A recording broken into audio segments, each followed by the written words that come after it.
কালকে হয়ে গেল বাংলাদেশের খেলা, মানে বাংলাদেশ আর হচ্ছে ওয়েস্ট ইন্ডিজ, ঠিক আছে। তো ওই যে কথায় আছে না যে খেলে ভালো বল পায় না, তো বাংলাদেশ হচ্ছে 3 ডে ম্যাচ খেললো ওয়েস্ট ইন্ডিজের সাথে, টেস্ট একটা জিতেছিল, আর 3 ডে কিন্তু বিরাট বিরাট ভালো রান করেছিল, হ্যাঁ। তো ভালো রান করার পরেও কিন্তু তারা জিততে পারেনি, ঠিক আছে। তো কালকে বাংলাদেশ 321 রান করে, ঠিক আছে। 50 ওভারে কিন্তু খেলেছিল, 5টা উইকেট, বিরাট খেলা এলো। রাত্রি রাত জেগে খেলা দেখে চোখ মুখ দেখতে পাচ্ছি চোখটা। তো কি হয়েছে, বাংলাদেশটা ভালো খেলেছে কিন্তু কেউ সেঞ্চুরি করতে পারেনি। তানজিম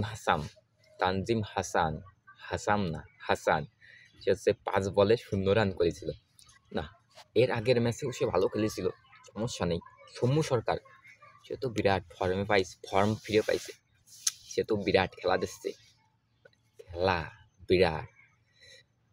আর ওই যে লিটন দাস হবে না, সব সব ম্যাচেই খালি শূন্য শূন্য ছাড়া সে করে না, শূন্য দাস হয়ে যাচ্ছে আস্তে আস্তে লিটন দাস, ঠিক আছে। মেহেদী হাসান মিরাজ ক্যাপ্টেন, ঠিক আছে। সে কিন্তু ভালো খেলতেছে, মানে ক্যাপ্টেনের মতনই খেলতেছে, প্রতিদিনই কিন্তু প্রতি ম্যাচেই কিন্তু রান করতেছে, বিরাট ভালো। আফিফ হোসেন, ঠিক আছে, 15 রান করেছে, সে ভালো খেলেছে, 15 রানটা তো করেছে, সে শূন্য তো আর করেনি, ঠিক আছে। আর এই মাহমুদুল্লাহ আমাদের সাইলেন্ট কিলার, মানে মুরব্বীকালে যে খেলা দিচ্ছে, এই যে মাহমুদুল্লাহ, এই যে এরে দেখে কিন্তু শিক্ষা নেওয়া উচিত। কীরকম করতে পারো কীরকম, তো মাহমুদুল্লাহ সে কিন্তু মেলা বয়স্ক একটা প্লেয়ার, আমি ওই পর্যন্ত খেলা দেখতেছি, 38 বছর বয়স তার, ঠিক আছে। তো এই প্লেয়ারের সম্পর্কে কিছু কওয়া যাবে না, এ হচ্ছে একটা বিরাট মাপের প্লেয়ার, আমাদের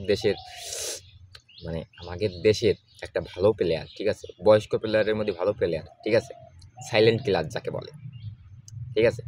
এরপরে যে কিরা, এরপর কিন্তু এই যে 3 ডে ম্যাচ খেলা হয়ে গেল, 3 ডেই কিন্তু গেল ঠিকই।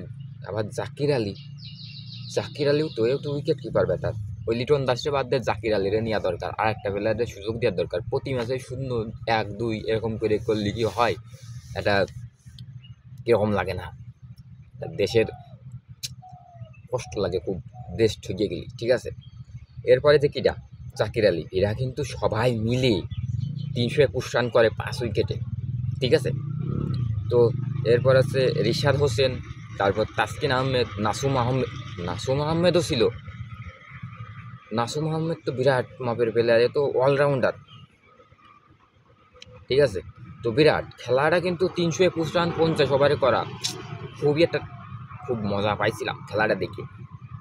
ওয়েস্ট ইন্ডিজ এরা কি রান আউট করেছিল লিটন দাস, ওরে বাবা। সৌম্য সরকার ক্যাচ, আমি বললাম সৌম্য সরকার পাইও নাকি, সৌম্য সরকার 2টো ক্যাচ ধরেছে কালকে, বাহ, বিরাট খেলাইলো কালকে কিন্তু।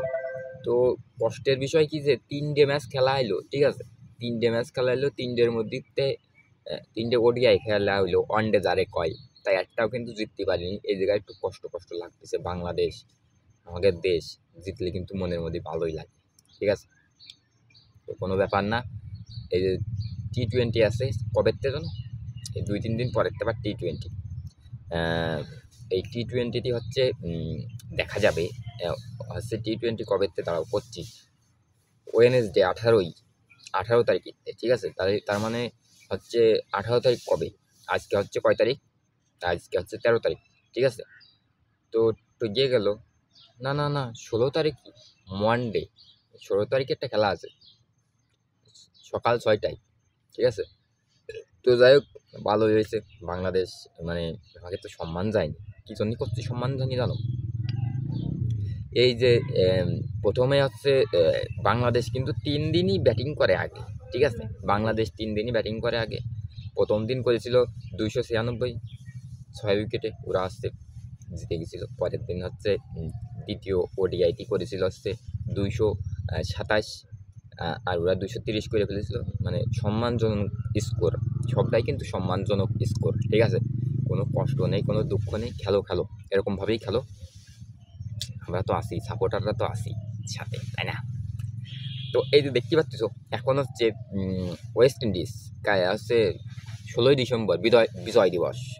বিজয় দিবসের দিন খেলা হবে ওই দিন। আমরা ওই দিন বিজয় দিয়েই 16ই ডিসেম্বর বিজয় দিয়ে আমরা শুরু করতে চাই ওয়েস্ট ইন্ডিজের বিপক্ষে। তো এই জায়গাও কিন্তু হয়তো 6টার দিক খেলা হবে। তো যাই হোক, কালকে খেলাটা কিন্তু বিরাট হয়েছিল, দেখেছিলে নাকি জানি না, দেখলে যে আপডেট পাই গেলে। তো এরকম খেলার আপডেট পাতি আমাদের পেজটি ফলো দাও। ধন্যবাদ।